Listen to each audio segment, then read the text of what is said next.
This story isn't mine, yet it lives within me.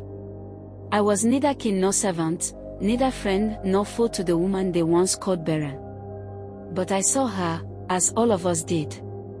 I watched her story unfold like an ancient scroll unrolling across the seasons. Her name was Rehema, and she was the kind of woman whose presence made silence shift. Tall, graceful, and commanding without trying. When she walked through the town square, her steps left echoes. People bowed slightly when they passed her, not because they had to, but because dignity like hers invited reverence. She was married to Ademu, a man respected in equal measure. A trader who journeyed across great distances, bringing back spices from the east and fine cloths from the north. He had wealth, but more than that, he had honor. Where others hoarded, Ademu gave. Where others boasted, he was humble. And when he took Rehema to wife, the whole town said, "Truly, this house is blessed." But seasons turned, and blessings were questioned.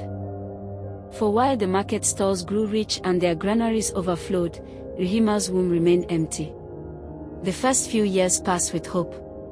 She visited healers, drank bitter roots, bathed in sacred streams. Prayers were said, offerings given.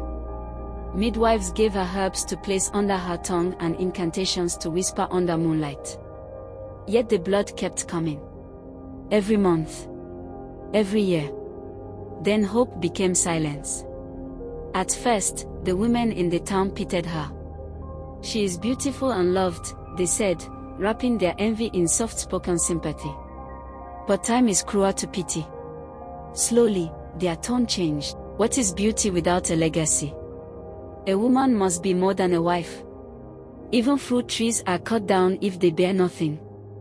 Their words slithered through the town like wind through dry leaves. Rehema heard them all, at the well, in the market, even from the mouths of girls who had once served in her home. Ademu never blamed her, never once.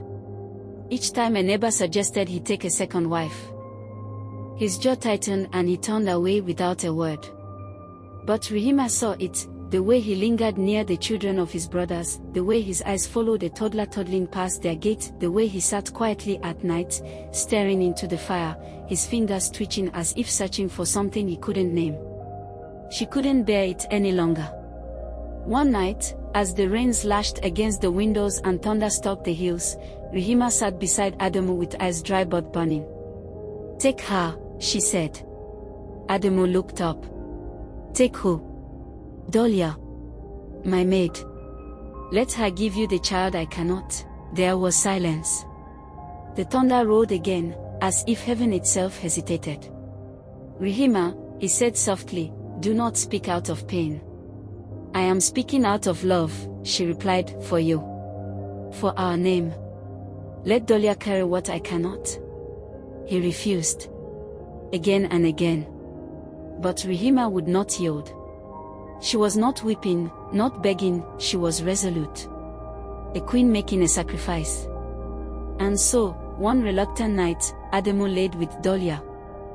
She conceived quickly. Her belly swelled with triumph, and with it, her pride. She no longer moved silently through the house. She began correcting Rehema in front of the servants. She lingered too long at the front gate, letting neighbors see her round stomach.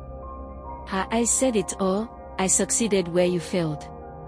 Rehema bore and felt the pain in silence.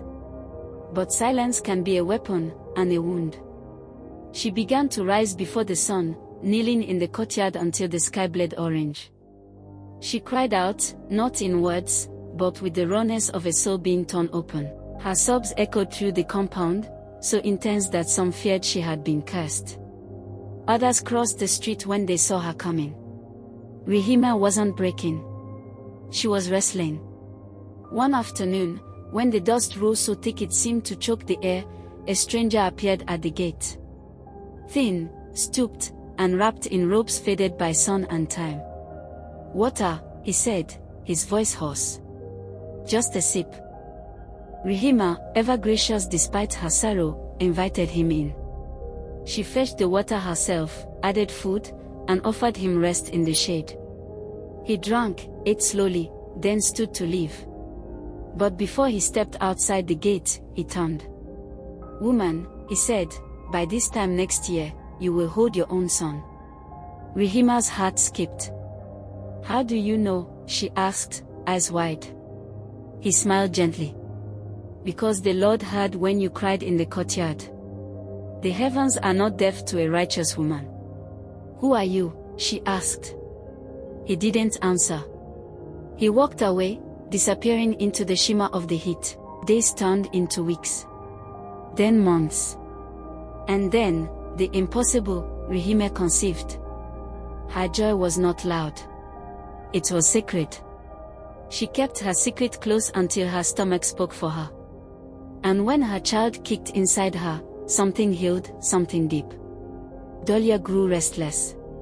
Envious. In the dead of night, she fled. Took her own son and vanished. Some said she went to another town. Others said she was last seen weeping at her mother's doorstep, betrayed by pride. No one came looking for her. In the 12th month, Rehema delivered twins, a boy and a girl. Healthy. Loud. With eyes that locked onto hers like a promise remembered. The town changed overnight. People were astonished. Those who mocked her now fell silent. The women who once whispered shame now sang lullabies outside her gate, hoping for a blessing. Her courtyard became a place of laughter and songs. And I remember that laughter. Rehema's laughter, full and unbroken, echoing down the alleys like rain after a drought. She had everything, not because of wealth, or beauty, or even the children in her arms, but because she never stopped crying out to the one who hears. And the Lord answered. People with problem and worried began to troop into her compound day after day, praying, hoping for a miracle just like hers. The naming ceremony was like a festival. Adamu couldn't hide his smiles and laughter of pure joy. People from neighboring villages even attended, bearing gifts for the precious little ones whose little loud giggles and cries calmed the soul. The twins grew up to be very intelligent, bringing honor to their parents and bearing many sons and daughters.